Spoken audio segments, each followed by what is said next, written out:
Welcome back to another episode of Youier, the podcast for members of the Itchy Soul Playground, where I help you be Youier. Well, God helps you be Youier. I'm just the mouthpiece and the conversation starter, so we can, share this conversation and carry it on in the playground. Speaking of the playground, as ever, if you're not already a member and you do enjoy this podcast, I would invite you to go to itchysoul.co to find out more about the playground and join us. It's pay what you want, no minimum term. I would love for you to come and check it out. With that quick housekeeping note out of the way, today's episode is really inspired by this idea of expectations. What are you expecting? Now, I remember a number of years ago, around Christmas time, writing a blog post about this. So you might have heard me riff on this a little bit before.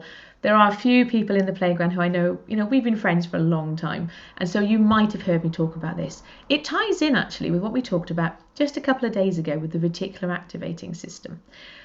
As you know, I share the Holy Spirit Love Note every single weekday. And right now, the process is every morning I sit with God and I write and I share it with you. There's no batch recording. That was the clear message God gave me a good number of weeks ago. Stop batch writing them.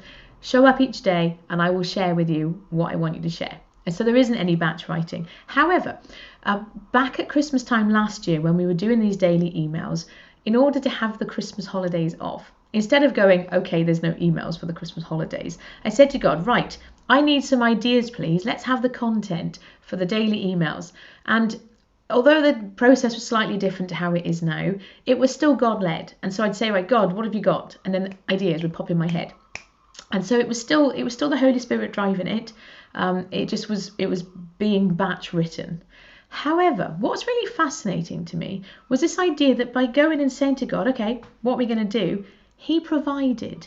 And sometimes, we talked yesterday about this idea of God's timing. And I've heard it in the church, and maybe you have, it isn't God's timing. As if God's timing is a slow thing. And sometimes it is. Sometimes we have to wait. Sometimes God uses that time of pausing to draw us closer to him. I've talked already about how this season right now with, right in the middle, well, hopefully we're towards the middle part of COVID-19. I know it's not over yet. I like to think that we're over the worst of it, ever the optimist.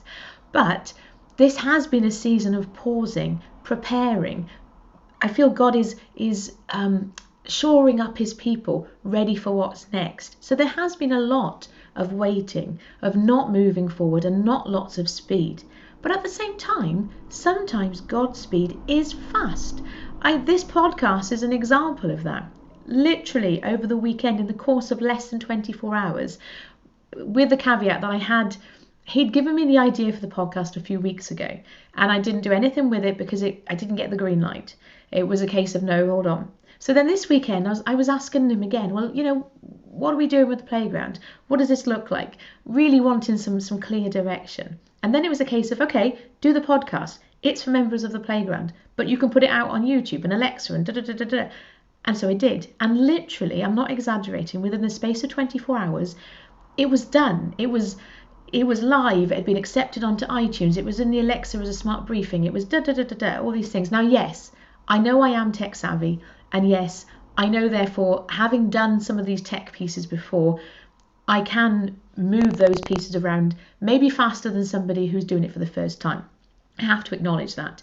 At the same time, I can't control how quickly or how slowly the other platforms choose to accept stuff.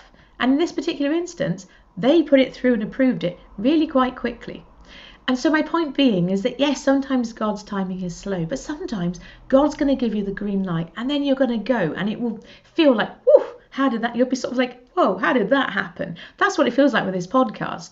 I feel like, in one sense, I've been doing it forever. And maybe that's because I've done lots of podcasts before. I don't know. But at the same time, I'm a bit like, whoa, we're doing this? Oh, okay. And I was like, okay, God, almost like running behind him, trying to catch up.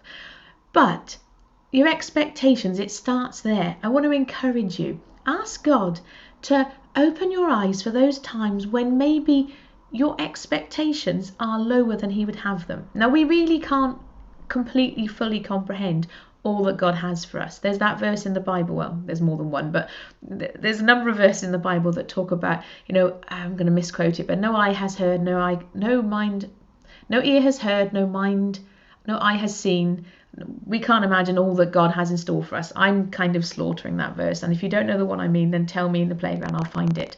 But the reminder being, there's the other one about how Jesus says for men, or mankind, not just men, for people, these things are impossible, but for God, nothing is impossible. We get those reminders throughout the Bible of just how incredible God is and how much more wonderful and out there all of his things are than we can comprehend.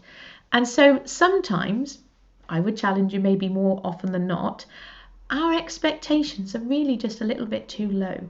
And so I want to invite you, or encourage you, to invite God to shine a light on your expectations. And maybe for where you are right now, your expectations are bang on, and that's absolutely fine. But if you don't ask him, you're not necessarily going to see that.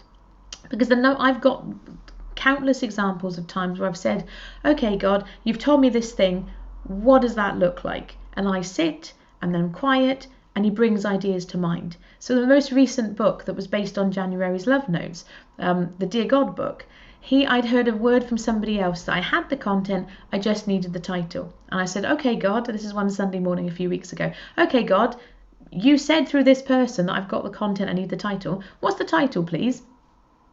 And he gave me the start of a title. I then reached out to a friend who I'd been talking to about it. And between us, within the space of an hour, I had the start of it, he gave her the end of it, and we had the cover done, and it was ready. So if we expect God to show up, he does. He wants to. It's not like he goes anywhere. He's there all the time. But sometimes our awareness of God's presence and our awareness of God showing up and our awareness of God providing, we don't always see it. I know I don't always see it. I don't want to put words in your mouth, but I have a feeling I'm not the only one. And so I want to encourage you today, sit with God and invite him to show you those areas of your life where you need to be dreaming bigger, where you need to be expanding your expectations. Ask him what that looks like.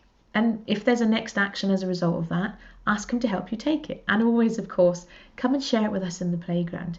That's the real beauty. And I'm going to keep on reminding you of this right now while we're teeny tiny, and as we continue to grow. The more that you share these things, the more that we do community together. Because yes, Father, Son, Holy Spirit, they are the ultimate community. And they are that demonstration that we do better in community. But Adam, God wasn't done with putting Adam in community until he had an Eve. Well, not an Eve, he had Eve. People need people. And so I just want to remind you, encourage you, share what comes up for you. Because the playground is a safe space where you can just be you. You can be you here. And so I would love it. Ask God to illuminate those things and then share what comes up for you. And in the meantime, as ever, thank you for being here. Thank you for listening. And I look forward to seeing you in the playground very, very soon. Take care. Bye-bye.